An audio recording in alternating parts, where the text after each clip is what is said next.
좋은 거니까 잘 되면 가는 거고 그렇지 않고 어떤 또 하시는 말씀이 있을 때는 언제든지 또 이렇게 같이 해서 할 수 있도록 하는 그런 구조를 짤 때 가장 중요한 게 뭔가? 시민이라는 시민. 결국 주인이 주인 노릇을 해야 도둑놈이 안방에 안 들어오지.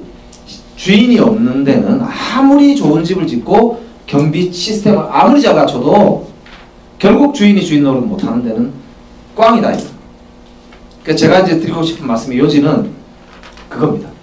그리고 그걸 하기 위해서 그러면 제가 이제 아까 저는 선출직 공직자이기 때문에 이런 행정 혁신도 해야 되고 그런 시민들의 참여나 이런 걸 잘 뒷받침하기 위한 대로 행정 혁신이 모아져야 되고 시민들이 또 뭘 잘 모르면 정보가 없으면 오늘 이런 자리 마찬가지죠. 뭘 좀 이렇게 가능하면 알면 좋잖아요. 정보도 공개하고 이런 교육도 하고 이래가지고 시민들이 좀 많이 알아야 거기에 대해서 지적도 똑바로 할 수 있고 대안도 요거 뭐 그걸 하면 되겠구만 뭐 왜 안 해 도대체 이렇게 얘기를 할 수가 있을 거다는 거죠. 그러니까 이제 그런 거고. 근데 또 시민들이 똑똑하기만 해서는 안 되고 그렇잖아요. 참여하는 체계가 없으면 안 되잖아요. 아까 얘기했던 대로 미국 대통령한테 서명을 하면은 저절로 나와서 뭘 하도록 되어 있으면 굳이 촛불 들고 이렇게 안 해도 서명하자 그래가지고 서명 받으러 다니는 사람 있으면 그냥 서명해주면 옆집에다가 야 투표해라 서명해라 이거나 해주면 이제 되는 그러면 뜻이 모아서 요건이 채워지면 저절로 이렇게 돌아가게 되어 있다면 그 시스템이 있다면 그렇게 하면 되는 거잖아요. 온라인에 뭐 쓸 수 있으면 어디 와 쓰세요. 뭐 가서 온라인 투표하면 되는 것이고. 근데 이제 그런 게 없으니까 방법이 결국 뭐냐면 소리 지르고 이제 제가 지금 국회 가서 이제 12월 초부터 하게 되고 이거 안 해주니까 이제 하는 거예요. 가서 누가 뭐 할 사람 없다 싶으니까 일단 나부터 그럼 해야 되겠다 이런 생각이 드니까 이제 우리가 뭘 하는 거란 말이죠. 그래서 이게 그런 거를 어떻게 그동안 해왔나 이거를 이제 쭉 뭐 아카데미 이런 아카데미 많이 해야 된다 이런 이야기고요. 그다음에 토론회 뭐 이런 것도 하고. 여기서 하나만 딱 말씀드리고 싶은 거는 근데 하다 보면 고민이 뭐가 있냐면 하는 사람만 해요. 오는 사람만 옵니다. 예. 안 오는 분은 안 오는데 이유가 여러 가지가 있어요. 몰라서, 바빠서, 돈 없어서 이런 이유입니다. 근데 그게 돈 없는 것도 본인 잘못만은 아니고 바쁜 것도 따지고 보면 본인 잘못만은 아니에요. 우리나라가 노동시간이 너무 깁니다. 외국은 상점이 6시 되면 문 닫아버려요. 실제로. 그러니까 저 외국 사람들은 갈 데가 없어서 뭐 좀 집에서 놀기도 합니다. 사실은. 일부러 그걸 유도하기도 하고 사람이 쉬어야 되기 때문에 공동체가 중요하고 마을 일에 관심을 갖게 돼 있어요. 저절로. 일요일날 출근을 할 때니까 교회에 모여서 늘 뭐 하는 사람들도 있고 하여튼 그런 전통이 있단 말이죠. 그러니까 그래서 제가 추천제를 하는 이유가 그겁니다. 이거 할 사람 하면 오는 사람들은 아는 사람만 와요. 늘 바빠서 못 오고 이런 사람들의 목소리는 구조적으로 대변이 안 됩니다. 그거를 우리 모든 행정 전반에서 추첨제를 해가지고 추첨해서 이제 전화를 하는 거예요. 여보세요? 저 누군데요? 어느 부서인데요? 이런 거 있는데 혹시 선생님 우리가 추첨해가지고 당신 대표로 좀 선정이 되는데 오실 수 있겠냐? 이제 온다 그러면 하고 아니면 여론조사 하듯이 그렇게 하는 거예요. 20대 몇 명, 30대 몇 명, 남자 몇 명, 여자 몇 명 이렇게 할당해가지고 지역별로도 얼마 이렇게 해서 이제 이렇게 모이면 그게 표본 집단으로서 의미가 있거든요. 그렇게 설계를 해가지고 이제 그런 식으로 중요한 정책들에 대해서 저렇게 하고 있고 앞으로도 확산하려고 합니다. 또 하나가 과학적 행정을 해야 된다. 그래서 이거 늘 사람들한테 물어볼 수가 없기 때문에 데이터가 굉장히 중요하다. 그래서 저 공공 데이터 플랫폼 저희들이 선곡공유는 잘 돼 있거든요. 하여튼 필요한 정보는 언제든지 공유할 수 있도록 하는 그 시스템이. 근데 문제는 이제 정보를 해놔도 쓰레기 같은 정보를 그냥 냅두면은 아무리 쳐다봐도 이게 무슨 말인지를 몰라요. 숫자를 아무리 봐도. 그거는 공개한 것도 아니에요, 사실은. 그러니까 예. 그래서 마지막으로 저는 그래서 그러면 자치하는 시민 풀뿌리 이거하고 헌법하고 최상위 기관과 최하위가 이제 맨 말단이잖아요. 이게 어떤 관계가 있느냐. 그거는 결국 뿌리가 튼튼해야 꽃이 화려하게 피고 그 식물이나 나무가 오래 갑니다. 그리고 뿌리가 썩으면 결국 그 나무는 죽습니다. 가지 잘린다고 나무 안 죽잖아요. 뭐 심하게 말하면 밑둥 날라가도 밑에 뿌리가 있으면 살긴 삽니다. 근데 우리가 지금 뿌리 없는 나무 아닌가? 혹은 뿌리가 너무너무 약한, 혹은 뿌리는 너무 잘 되는데 우리 시민들 지난번 촛불 광장에서 보면 정말 위대한 국민 아닌가요?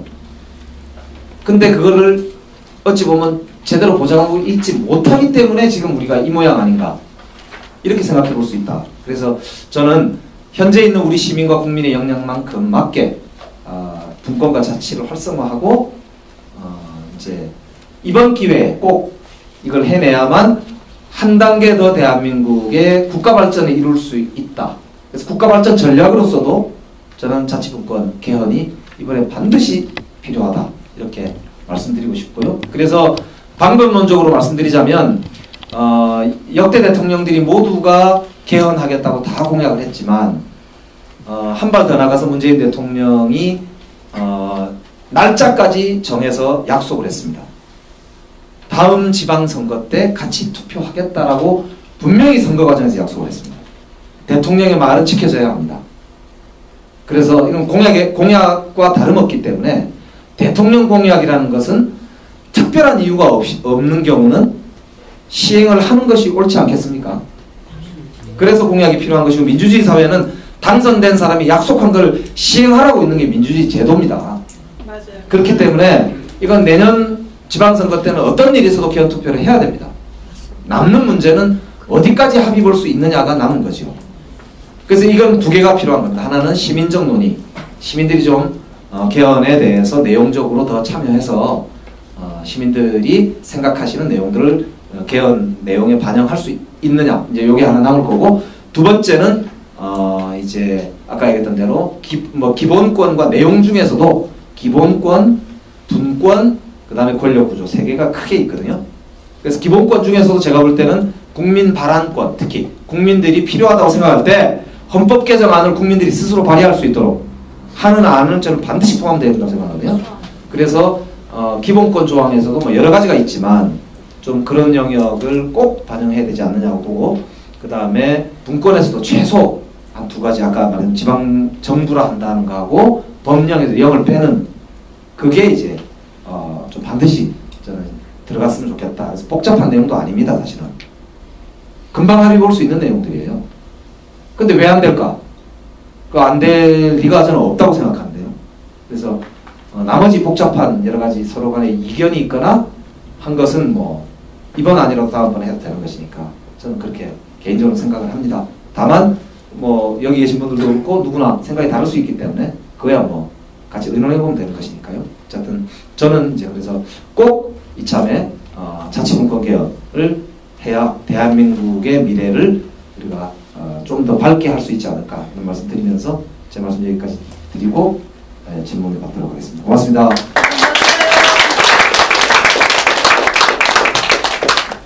바로 좀 질문을 하실 분들 있으면 질문해 주시겠습니까?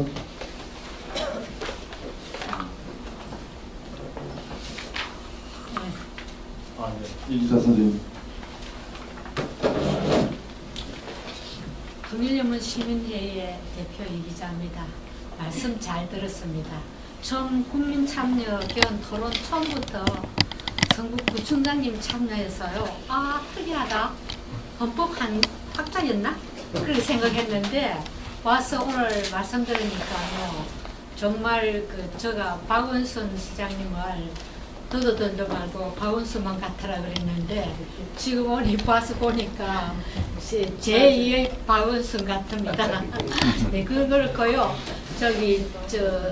지금 현재로 우리 박원순 시장님이 좀 많이 진보적이고 또 자유적인 이런 걸 있는데 구청에서 하는 일이 서울시청하고 이렇게 딱 상치되었을 때 얼마만큼 설득해서 서울시청을 이렇게 서울시장을 설득해서 원하는 대로 할 수 있는지, 그게 전체적인 퍼센테이지가 어느 정도는 가능한지 궁금합니다. 네, 이게 아마 물어보신 게 서울시하고, 그러니까 중앙정부하고 지방정부 간의 관계는 아까 8대2라고 제가 말씀을 드렸으니까, 그러면 지방자치 내에서도 광역자치단체하고 기초자치단체가 관계가 어떠냐, 그걸 이제 지금 물어보시는 것 같거든요. 저희들은 사실은 더 심각합니다. 서울시가 8.5를 가지고 있고요. 우리가 1.5밖에 안 됩니다. 와. 그죠?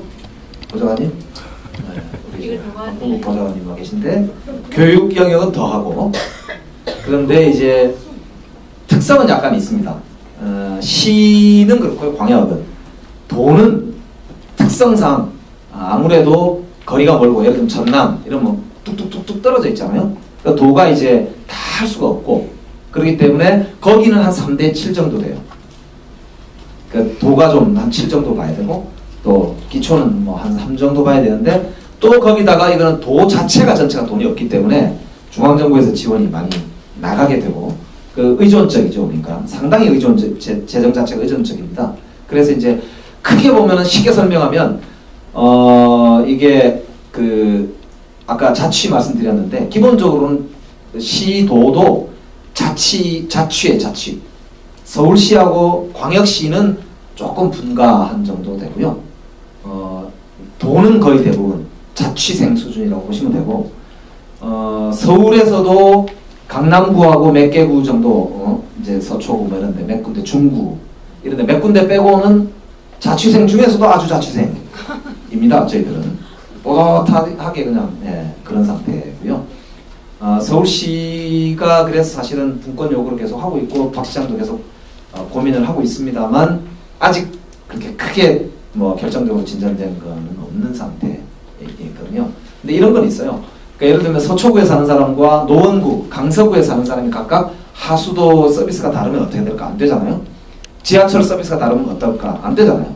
그래서 당연히 서울시 전체 차원에서 서울 시민으로서 이렇게 좀 대접받아야 되는 공공 서비스의 상당 부분은 서울시가 책임을 지는 게 맞습니다. 그렇기 때문에 서울시가 좀 더 조직이 크고 뭐 또 돈을 많이 가지고 있는 것은 전체적으로 보면 그런 뭐 저도 당연히 옳다고 생각합니다. 다만 그럼에도 불구하고 이제 그 이외에 상당히 많은 영역에서 이 자기의 특색을 가지고 좀 이렇게 권한을 주면 분가를 시켜주면 쉽게 얘기하면 훨씬 더 혁신적으로 일을 잘할 수 있는 분야가 많거든요. 근데 서울시도 아쉽게도 구조적으로 보자면 뭐 그렇지는 못합니다. 다만 박원순 시장하고 저희들하고 토론도 잘 되고요. 협력 관계가 좋기 때문에 그런 영역에서는 이제 뭐 제도도 조금 뭐 여러 가지 어려운 부분이 있지만 비교적 지금까지는 상당히 협력적으로 잘 해왔다고 말씀드릴 수가 있고요.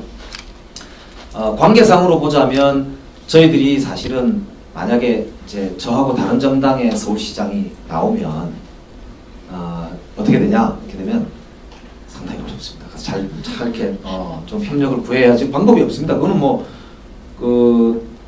안 하면 우리가 손해니까요. 그러니까 그렇게 돼서 갈등도 있겠지만 기본적으로는 아무래도 좀 잘 이렇게 예산 달라고 가서 뭐 머리도 숙이고 또 기획도 잘 하고 좀 맞춰서 해야 되는 그런 상황이라고 말씀드릴 수 있습니다. 예. 맞아요. 그거를 어떻게 시민들이 계속 요구해서 그러니까 서울시청에서 무슨 일을 하는 것보다 성북구청에서 하는 게 각 구에서 하는 게 훨씬 더 시민들 참여가 좀 많은데 서울시에서 뭔가를 너무 많이 버린다는 생각은 많이 해요. 그러니까 저게 재정적으로 효율적이 않는데 그거를 시민들이 어떤 식으로 요구를 할 수 있는지 그래야 이 구 재정이 계속 각 구들이 행복해야 이 시민들이 체감하는 온도가 더 올라갈 것 같거든요. 그래서 그거는 이제 제 생각은 지금 시민 참여 시스템이 서울시에도 있기 때문에 시에다가 계속 의견을 직접 내시는 게 가장 좋을 것 같거든요. 그래서 시장에게 바란다라든지 뭐 이런 쪽에 계속 의견을 내시는 게 저는 제일 좋겠다고 생각이 되고요. 금방 말씀하신 거는 제가 오늘 말씀드렸으니까 박원순 시장님한테 조만간 만나면 꼭 전하겠습니다. 제가 시청에 이제 이런 컨퍼런스나 이런 회의를 많이 갔는데요. 정말로 30명 이렇게밖에 안 모이더라고요. 근데 막 호텔에서 하고 이러더라고요. 그래서 이 정말 성북군이 제가 가서 얘기해서 성북군 이런 식으로 안 한다고 제가 성북군 얘기 진짜 많이 했거든요. 그래서 오늘 이거 회의한 거 시민들한테 문자로 보내달라고 그리고 내년에 어디에 재정이 반영됐는지 꼭 얘기해달라고 그랬어요. 그랬더니 그분이 감사하다고 이렇게 다 써달라고 해서 제가 다 쓰고 왔거든요. 그랬더니 진짜 문자 메시지가 왔더라고요. 그래서 정말로 이렇게 성북구를 다녀보고 시청을 가보면 정말 성북구가 훨씬 더 예산을 적은지 알차게 하다는 게 느껴지거든요. 그래서 그럼 시장님한테 그런 얘기도 해야겠네요. 예, 그러니까 꼭 하셔야 돼요. 저는 딴 얘기만 하고 시장님한테 그런 얘기를 안 했거든요. 그러니까 굉장히 구조적인 문제거든요. 예. 그러니까 그게 이제 일종의 두 개가 같이 있는 겁니다. 그러니까 시청 직원들도 사실 그 관료주의의 벽을 엄청나게 가지고 있습니다. 사실 서울시가 굉장히 관료적이고 박원순 시장님은 반 정도만 동의하시던데 저는 하여튼 그거를 세게 몇 번 얘기했거든요. 그러니까 서울시 직원들 저는 굉장히 싫어합니다. 근데 하여튼 뭐 그런 이제 게 있는데 이거는 한편으로는 시민들께서 요구를 해주셔야 되는 부분도 있고요. 또 한편으로는 저희들이 좀 더 주장을 해서 사실은 시스템 정비 관련된 분권 관련된 거니까 논의를 해보겠습니다. 특히 조금 전에 말씀드린 거는 박원순 시장하고도 논의를 하기로 이야기를 해놓은 상태여서 뭐 어떻게 했으면 좋겠냐 이런 걸 이제 좀 논의를 할 예정인데 직접 좀 꼭 만나시면 예 말씀 꼭 좀 전달해 주십시오. 예. 성북구 이게 구청 직원들이 이딴 식으로 안 한다고. 그러니까 그런 이야기는 제가 전사라고 뒤에 거를 예. 딴 데 가서 일하고 여기 시청에 와서 일 좀 해달라고. 예. 어떻게 이렇게 모르냐고 제가 그 얘기했었어요. 자, 그래서 뭐 특별한 말씀 더 없으시면 제가 이 자치가 중요한 게 그렇더라고요. 우리 아까 저 아파트 경비원 그 보실 때 저게 아직도 사실은 저희들은 진행 중이거든요. 저게 뭐 완성이 있겠습니까, 사실은? 그러니까 시민들 입장에서는 그런 거잖아요. 내 관리비가 더 나가니까 그걸 꼭 그렇게 해야 돼? 이렇게 생각할 수 있거든요. 근데 또 한편으로는 그렇지. 저 뭐 내가 뭐 쉽게 말해서 뭐 어디 돈 쓰는 거 술 한잔 먹고 하는 것보다 몇백 원, 몇천 원 더 쓰는 건데 그게 낫겠다 이렇게 생각할 수도 있고 어느 쪽에 사느냐에 따라서 이게 굉장히